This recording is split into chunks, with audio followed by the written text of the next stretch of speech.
Film dibuka oleh seorang wanita tua yang menangis di dekat patung keramat karena selama hidupnya tidak pernah disentuh oleh pria. Dia marah dan tak sengaja melempar wajah patung itu hingga mematahkan hidungnya. Tiba-tiba petir menyambar membuat hidung itu berdiri tegak. Tidak lama kemudian muncul beberapa pria perkasa yang mengabulkan permintaannya setiap malam. Bertahun-tahun kemudian Kaisar wilayah Korea Timur menceritakan kisah itu kepada seorang anggota dewan. Bagian hidung yang patah telah menjadi artefak yang berharga sejak saat itu. Tetapi Kaisar secara tidak sengaja menyentuh sehingga memicu kekuatannya. Beberapa menit kemudian anggota dewan dan Kaisar tertatih-tatih keluar dari ruangan. Kaisar kemudian membuang hidung itu ke jalan karena takut akan memicu kekuatan hidung itu lagi. Namun seorang wanita menemukannya dan bertanya-tanya benda apakah itu. Tiba-tiba saja desa itu dikelilingi oleh pria setengah bogel yang memaksa setiap orang untuk memuaskan mereka.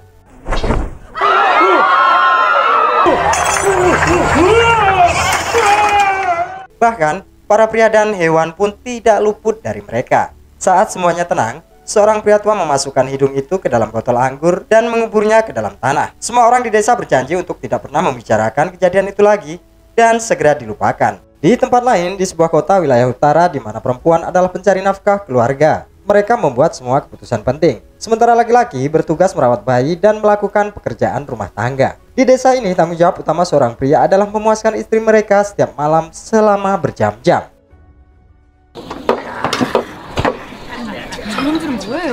Suatu hari sekelompok preman dari desa lain sedang menikmati tuak di sebuah lapo. Mereka berkelahi dengan Byun, yaitu seorang pria berusia 20-an yang menjual kue beras untuk mencari nafkah. Awalnya Byun tetap diam dan mengendalikan amarahnya. Namun saat para preman ini sudah keterlaluan, dia pun mengajar mereka semua.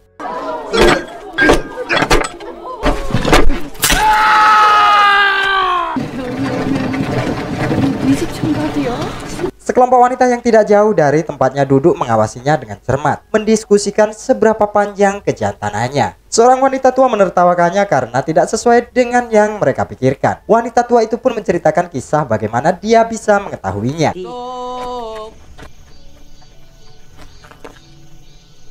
Suatu malam, Byun sedang keliling menjual kue beras. Tanpa sengaja ia melihat seorang wanita yang sedang mandi di tempat terbuka. Wanita itu kemudian memanggilnya dan memaksanya nyebur ke dalam bak mandi.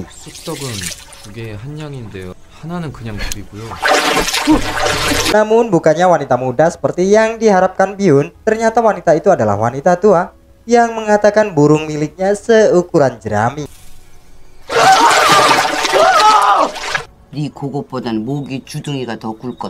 Para wanita ini kemudian menertawainya dan mulai melihat Byun dengan cara yang berbeda. Berikutnya, kita diperkenalkan dengan kakak laki-laki Byun yang bernama Kang Muk. Tidak seperti Byun, Kang Muk dikenal sebagai pria jantan yang diidam-idamkan para wanita. Ketika dia pergi ke sungai untuk mandi, sekelompok wanita diam-diam mengintipnya. Mereka terpana melihat kejantanannya. Para wanita ini sudah mencoba segalanya untuk merayu Kang Muk, namun tidak ada yang berhasil. Malam harinya Byun berada di lapo sambil minum dalam kesengsaraan. Seorang pria secara sengaja menyentuh kejantanannya untuk memeriksa apakah rumor sebesar jerami itu adalah benar, dan terjadilah pertengkaran di antara mereka. Byun yang tidak terima pun akhirnya mengamuk.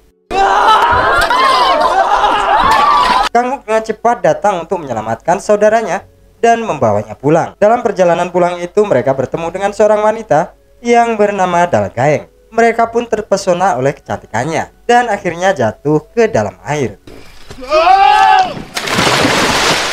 Saat mengeringkan pakaian mereka, Kang Muk menceritakan hari ketika burung adiknya itu mengecil karena kesalahan. Karena sebelumnya Byun dilahirkan dengan kejantanan yang normal. Ketika dia berusia 19 tahun, celananya terbakar tanpa sengaja. Untuk menghentikan api, Kang Muk berulang kali menendang biji kacangnya untuk menyelamatkan dari api yang membakarnya.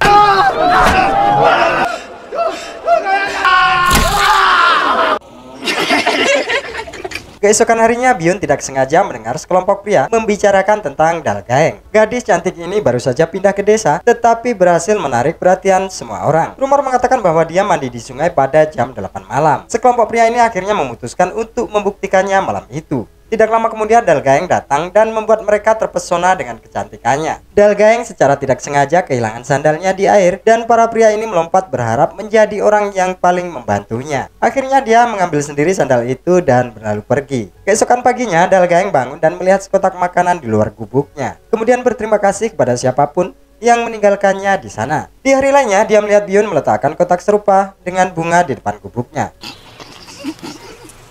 Hari berikutnya Dalgaeng memutuskan untuk berenang lebih awal dan terlihat oleh sekelompok pria yang kemudian mengintipnya. Saat mereka sedang asik menikmati pemandangan itu, para istri ini mengetahuinya. Alih-alih berbicara dengan suami mereka, para wanita menyerang Dalgaeng karena mencoba memancing para pria.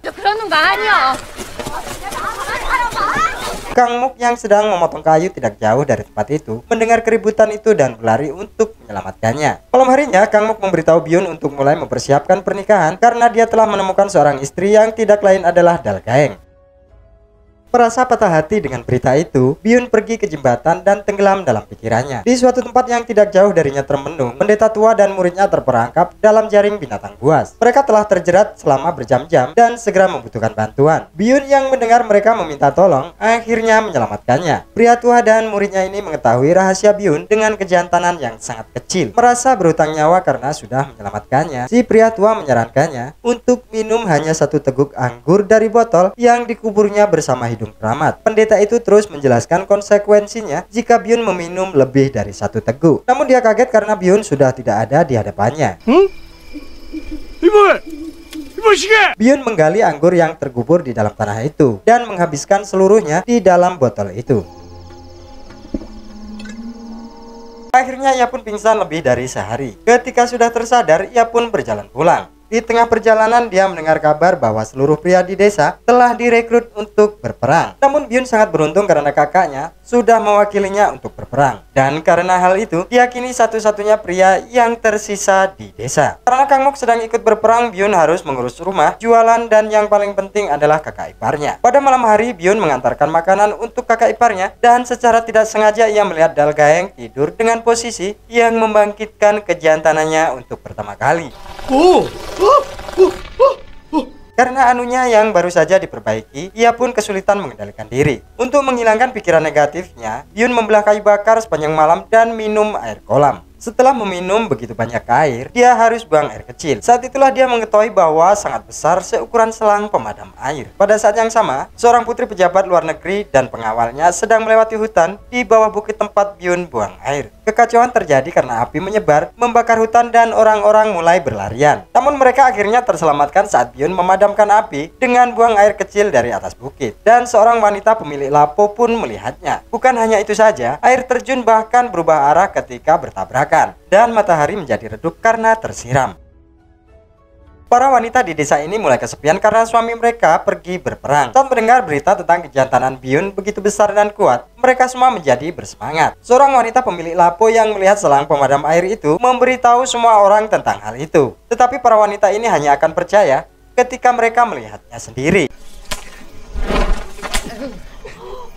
Pada malam hari mereka mengintip Byun dari balik pagar. Pria itu tampaknya sedang bermain sepak takraw, tetapi tidak dengan kakinya atau bahkan kedua tangannya yang berada di samping. Rasa penasaran para wanita ini akhirnya terbayarkan saat Byun berbalik badan dan menampilkan keperkasaannya.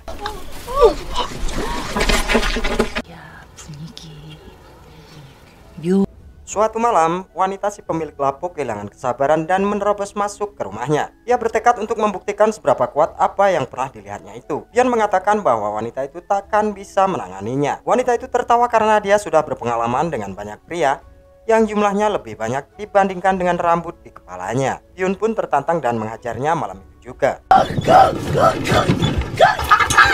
Sontak suara dari dalam rumah itu membangunkan seluruh wanita di desa dan para wanita ini kemudian berbondong-bondong menunggu giliran. Beberapa wanita mendengar kesaksian wanita pemilik lapo yang membutuhkan 10 hari untuknya memulihkan punggung. Satu persatu wanita di desa akhirnya merasakan keganasan Byun dengan staminanya yang tidak pernah habis. Byun bahkan tidak pandang bulu, baik yang muda dan yang tua, semuanya kebagian rata. Dia telah melakukan dengan seluruh wanita di desa kecuali Dalgaeng kakak iparnya. Sementara itu sang putri memberitahu ayahnya tentang senjata panjang yang pernah dilihatnya. Kaisar menyuruh pengawalnya untuk menculik Byun dan membawanya ke istana. Kaisar berjanji membawa Kang Muk kembali dari perang, namun Byun harus berpartisipasi dalam kompetisi angkat berat. Byun menerima tantangan itu dan melawan juara kompetisi angkat besi yang hanya mampu mengangkat 3 pasang beban. Byun mampu menahan 11 pasang beban dan memenangkan kompetisi.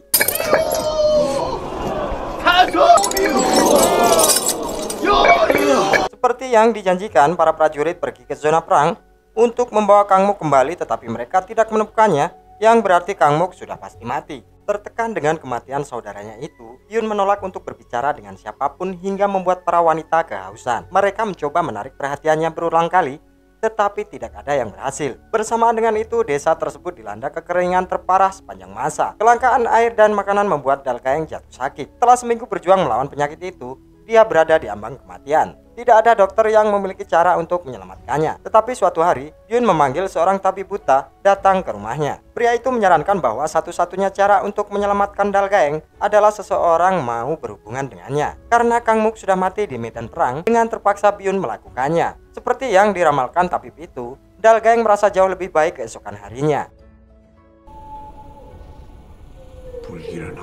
Sementara itu, pendeta tua dan kaisar khawatir tentang kekeringan yang mulai membunuh orang karena kelaparan. Pendeta mengatakan bahwa beruang betina suci yang tinggal di hutan tidak senang dengan orang-orang kekaisaran. Oleh karena itu, dia telah mendatangkan kekeringan atas mereka sebagai hukuman. Untuk memuaskannya, seseorang harus mengorbankan hidup mereka untuk beruang itu. Kembali ke desa, semua wanita sakit pada saat yang sama, termasuk Dalgaeng. Pada saat yang sama, suami mereka kembali dari perang tetapi tidak diberitahu tentang apa yang terjadi saat mereka pergi berperang.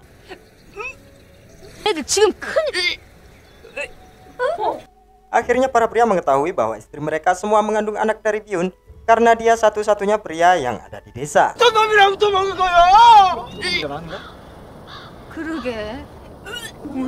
Beberapa hari berlalu tetapi para wanita tidak lagi puas dengan suaminya.